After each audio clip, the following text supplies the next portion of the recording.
Welcome back to our channel के Shri sisters. I am Tanya and I am Saumya. तो आज हम लोग करने जा रहे हैं एक हॉरर चैलेंज। तो उस हॉरर चैलेंज का नेम है my family real life horror story challenge. तो बेसिकली इंस्टाग्राम पे मुझे एक दो सब्सक्राइबर्स से मैसेज आए थे कि हॉरर स्टोरी चैलेंज। तो मुझे लगा कि हम लोग को लगा कि क्यों ना ये चैलेंज करना चाहिए। वैसे मेरे ट्रेंड में भी चल रहा है हॉरर चैलेंज। तो हम लोगों ने डिसाइड किया क्यों ना स्टोरी टाइप चैलेंज किया जाए। तो एक रियल लाइफ एक्सपीरियंस पे बेस्ड जो हमारी फैमिली मेम्बर्स ने किया था। और जितने भी हम लोग आप लोग को स्टोरी बताएंगे सब रियल लाइफ है, जो हम लोग की फैमिली ने एक्सपीरियंस किया था। बिल्कुल फेक नहीं है ये सब, जितने भी हम लोग स्टोरी बताएंगे। तो पूरा वीडियो देखिएगा। अगर चैनल को सब्सक्राइब नहीं किया तो सब्सक्राइब कर लीजिएगा। और हाँ, इंस्टाग्राम पे फॉलो करना मत भूलिएगा। तो अब जल्दी जल्दी स्टार्ट करते हैं। सो विदाउट एनी फटाफट फाइनली स्टार्टेड। जो फर्स्ट हॉरर स्टोरी मैं आप लोगों को बताने वाली हूँ, ये बेसिकली मेरे मामा के साथ हुआ था। जब उनकी जॉब, मतलब जिस सिटी में हम लोग रहते हैं वो उस सिटी में उनकी जॉब लगी थी, तो वो शिफ्ट हुए थे। तो वो एक रेंट के घर पे रहते थे। रेंट के घर पे मतलब वो फर्स्ट फ्लोर पे रहते थे और सेकंड फ्लोर पे कोई और रहता था। तो वो बता रहे थे हम लोग के मामा कि स्टार्टिंग का जो डे था वो जैसे नॉर्मल रहता है, वो नॉर्मली अपना बीत रहा था। लेकिन उसके बाद मैं आपको सबसे जो स्ट्रेंज बात है वो बताती हूँ। जो सेकंड फ्लोर पे ना एक बूढ़ी दादी रहती थी, वो बता रहे थे वो मतलब सुबह के टाइम वो आके उनके साथ मतलब रहती थी, बातचीत वगैरह ऐसे रहता है अपना करती थी। सब बताते मुझे मेरे से लग रहा है घंटे खड़े जा रहे हैं। और फिर जैसे शाम होने के वक्त वो अपने फ्लोर पे चली जाती थी रहने। मेरे मामा बताते वो मुझे कहते भी थे कि मतलब इसी फ्लोर पे रहे, मैं आप मतलब खाना वाना लेते आएंगे, आप इसी फ्लोर पे रह जाइए। कहती थी नहीं बेटा, मैं बस अपने जा रही हूँ, मुझे जाना है बस अपने फ्लोर पे। वो अपने फ्लोर पे चली जाती थी। शाम होने के टाइम, सबसे तो स्ट्रेंज बात ये, शाम होने के टाइम वो अपने चली ही जाती थी। फिर उसके बाद क्या मतलब मेरे मामा को क्या हुआ, एक दिन ऐसे लगा कोई मतलब दरवाज़ा खटखटा रहा है, कोई दौड़ रहा है। आपसे सोच रहे हैं कोई ऐसे लग रहा है दरवाज़ा। तो मेरे मामा ने मेरे सच बताया तो मेरे मामा डरते वरते नहीं है, इतना नहीं डरते हैं वो, इसलिए वो अकेले रह जाते थे। बस दरवाज़ा तो उनको थोड़ा मतलब अजीब लग रहा था कि कौन मतलब ऐसा क्यों हो रहा है उनके साथ, ऐसा क्या हो रहा है। तो फिर मतलब जिस टाइम ये सब हो रहा था उस समय हम लोग भी बहुत छोटे छोटे थे। तो हम लोग को मम्मी मतलब आई थी, मतलब हम लोग के मामा के घर, मतलब जिस फ्लोर में मतलब जिस घर में वो रह रहे थे वहाँ पे उनको देखने आई थी। मतलब तो मेरी मम्मी बता रही थी, हम लोग उस समय बहुत छोटे थे, मैं तो उस समय स्कूल भी नहीं आती थी, मेरी दीदी बस जाती थी स्कूल। तो मेरी मम्मी बताती मतलब उस घर में जैसा ही हम घुसे तो मुझे बड़ा अजीब सा एकदम फीलिंग आ रहा था। उस घर में घुसते ही टाइम बहुत अजीब सा नहीं रहता है, अजीब। और मेरे मामा ने मतलब आप उस घर में अगर जाते ना तो आपको पूरे जगह बस भगवान जी की बस फोटो लगे थे, मतलब दरवाजे पे, वॉल पे, सीलिंग पे और गेट वगैरह सब पे बस भगवान जी की फोटो। तो मेरी मम्मी बोली कि किसी को भी यार स्ट्रेंज लगेगा, मतलब हर जगह भगवान जी की फोटो अगर कौन लगाता है। मेरी मम्मी बताई थी उनको बड़ा अजीब लग रहा था। कि बोली कि पहले तो बताई थी उनको घर में कुछ तो बड़ा अजीब सा लग रहा था, उसके बाद बोली कि मतलब ऐसा क्यों लगाए हैं वो, मतलब हर जगह की फ़ोटो लगाए हैं। बोले तो अपना मतलब मामा ये सब कुछ बात उनको बताए नहीं, ये सब जितनी भी उनके साथ हो रही थी। तो मम्मी भी हम लोग को उस समय अकेला नहीं छोड़ रही थी उस घर में, हम लोग को अपने साथ ही रख रही थी कि हाँ हम लोग इधर उधर चले जाए, नहीं छोड़ रही थी। फिर उसके बाद मम्मी अपना देख के गई, उनको थोड़ा अजीब लग रहा। फिर एक दिन मामा बता रहे थे सबसे खतरनाक चीज़ जो उनके साथ हुई यार, हम खड़े हो जा रहे हैं बताते। वो आज तक बोलते कभी ये बात नहीं भूले हैं, हम हमेशा याद रहता है ये बात। एकदम रोंगटा खड़े जा रहा है इसको बताते हुए, मेरा गाल एकदम से गर्म हो गया पूरा। जैसे बता रहे हैं कि वहाँ मतलब जिस रूम में रहते थे वो, उसमें एक खिड़की भी था। बहुत तेज़ी से कोई दौड़ रहा था रूम के अगल बगल दरवाज़ा कर, लेकिन मतलब वो अंदर नहीं आ सकता था ना, इतने भगवान जी के फोटो लगाने तो आप समझ सकते हैं कि कोई भी बुरी शक्ति तो आ नहीं सकती है, उसमें आ ही नहीं सकती है।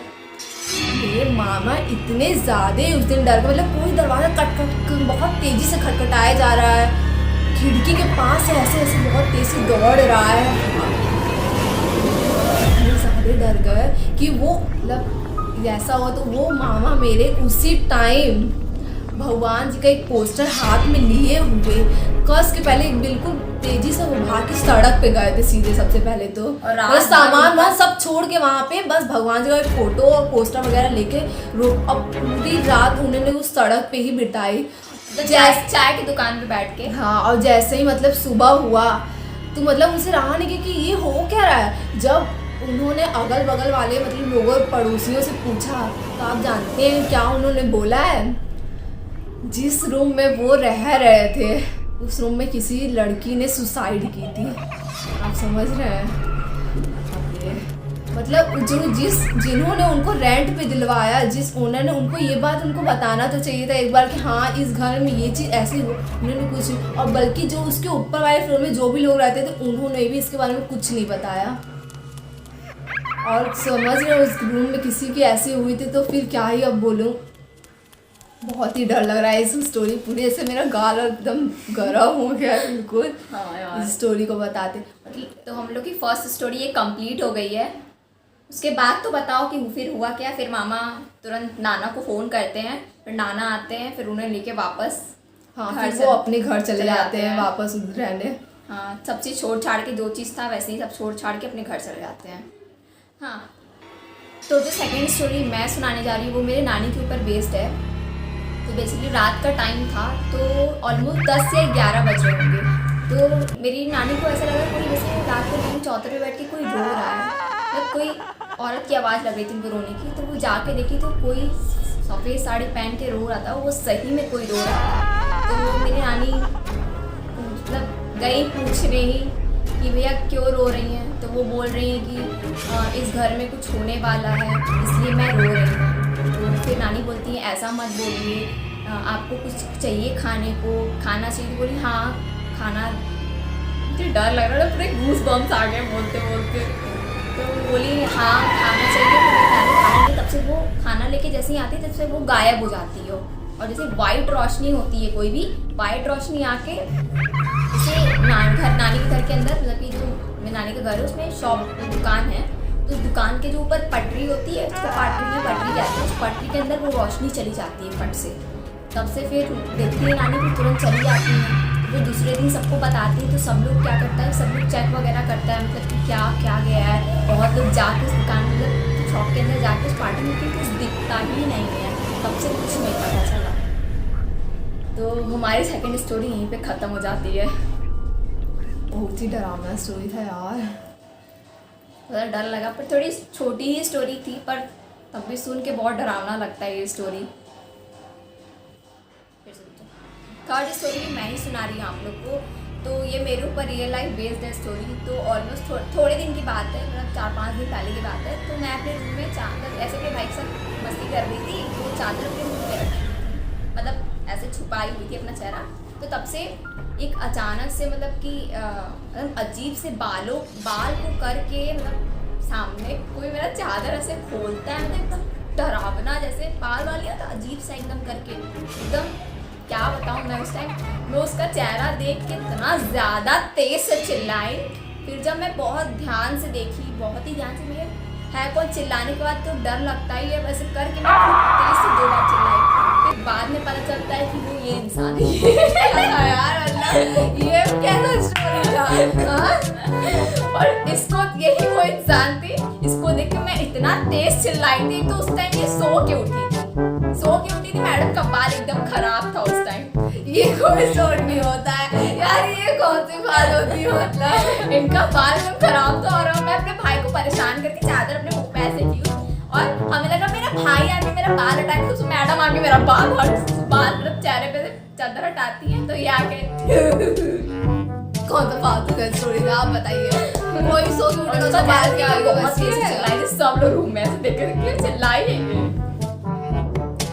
तो सोचे कि आप लोग थोड़ा डर भी गए, इसलिए हमें सोचे थोड़ा एंटरटेनिंग कर दिया जाए। लेकिन ये जो स्टोरी था ना, ये हम लोग ने प्लान नहीं किया था, पता नहीं क्या, मतलब कुछ भी अपने आंसर से लग रहा है बना देंगे। हाँ, और जो 2 स्टोरी वो रियल लाइफ स्टोरी था।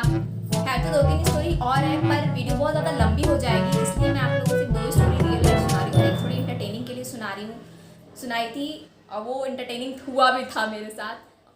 तो इस वीडियो को आप लोग ज़्यादा से ज़्यादा शेयर करिएगा, और टारगेट हम लोग 100 लाइक्स का रखते हैं। अगर इस वीडियो पे 100 लाइक्स आ गया तो हम लोग इस वीडियो वीडियो का का पार्ट part 2 भी two बनाते हैं, क्योंकि 2-3 वीडियो और है, पर बहुत ज़्यादा वीडियो लंबे होने की वजह से हम लोग इतने ज़्यादा स्टोरी नहीं बता रहे हैं। तो आप लोग भी बताइए कि दोनों स्टोरी में से आप लोग को कौन सी सबसे ज्यादा डरावनी स्टोरी कौन सी लगी, तो जो भी आपको सबसे ज्यादा डरावनी स्टोरी उसको जरूर आप लोग कमेंट में बताइएगा, और थर्ड स्टोरी का भी बताइए कमेंट उसको बताने के बाद चलिए, thank you for watching this video guys. If you love this video then like, comment, share and subscribe to our channel. and don't forget to press the bell icon. Thank you. Bye.